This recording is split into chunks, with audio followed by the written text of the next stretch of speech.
बिहार को विशेष राज्य का दर्जा नहीं, ये जानकारी इस वक्त सामने आ रही है। संसद में बिहार को विशेष राज्य का दर्जा नहीं मिल सकता है। Let's get to the breaking news coming in the center, ruling out the special status for Bihar.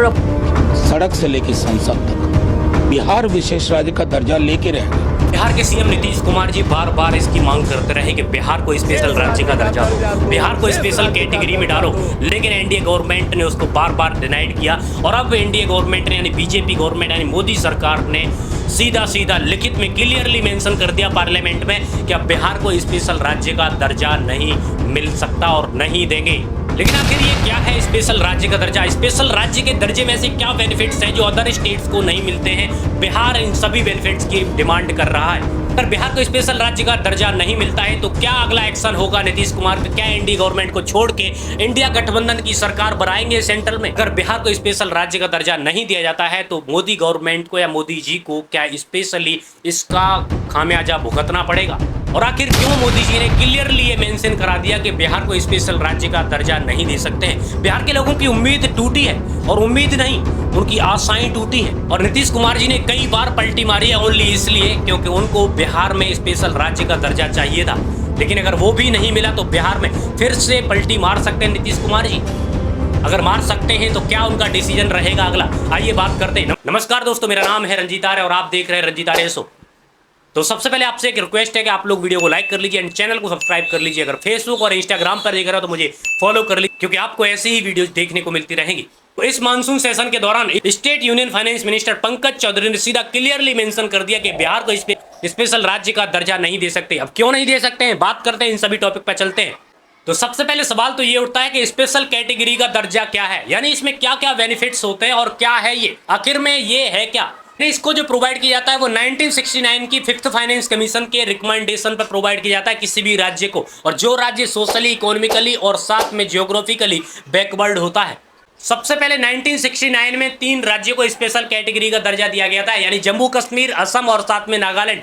लेकिन इस टाइम पर इंडिया में 11 स्टेट ऐसे हैं जिनको स्पेशल राज्य का दर्जा मिला हुआ है, यानी कि आसाम, नागालैंड, हिमाचल प्रदेश, मणिपुर, मेघालय, सिक्किम, त्रिपुरा, अरुणाचल प्रदेश, मिजोरम, उत्तराखंड और साथ में तेलंगाना, जो कि अकॉर्ड करते हैं स्पेशल कैटेगरी के स्टेटस को। लेकिन सबसे बड़ी बात तो ये है कि 14th फाइनेंस कमीशन ने डन अवे किया स्पेशल कैटेगरी स्टेटस को, और साथ में रिसोर्सेज को फुलफिल करने के लिए उनको टैक्स को भी इंक्रीज किया गया, यानी कि 32% से 42% तक टैक्स को इंक्रीज किया गया। लेकिन 2019 से पहले आर्टिकल 370 रिपील होने से पहले जम्मू कश्मीर भी स्पेशल स्टेट का दर्जा काफी अच्छे से यूज करती थी।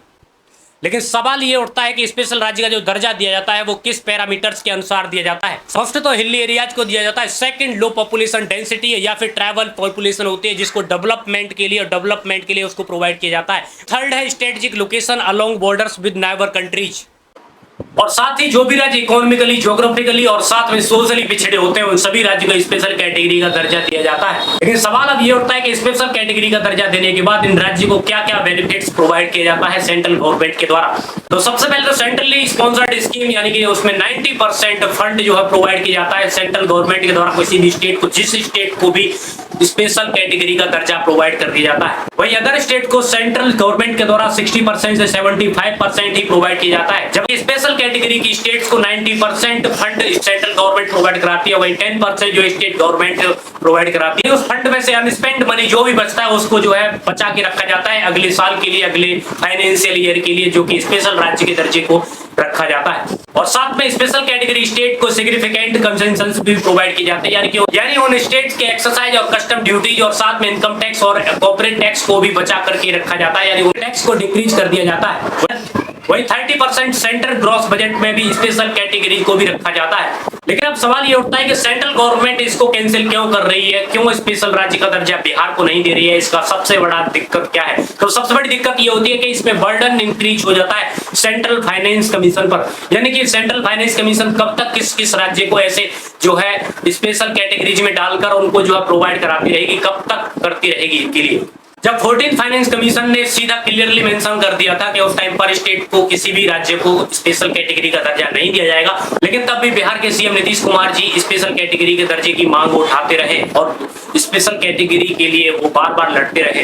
लेकिन अब देखना ये होगा कि नीतीश कुमार जी अब आगे फैसला क्या लेंगे, क्या एनडीए गवर्नमेंट को छोड़ेंगे, क्या इंडिया गठबंधन को फिर से ज्वाइन करेंगे और उधर से क्या उनको कोई फायदा मिल सकता है। अगर मिल सकता है, अगर स्पेशल कैटेगरी का दर्जा अगर बिहार को मिल सकता है तो बिल्कुल ले सकते हैं। कुछ पता नहीं, नीतीश कुमार का कोई भरोसा नहीं कर सकते हैं वो कब तक एनडीए गवर्नमेंट के साथ रहे और कब उसको छोड़ दे।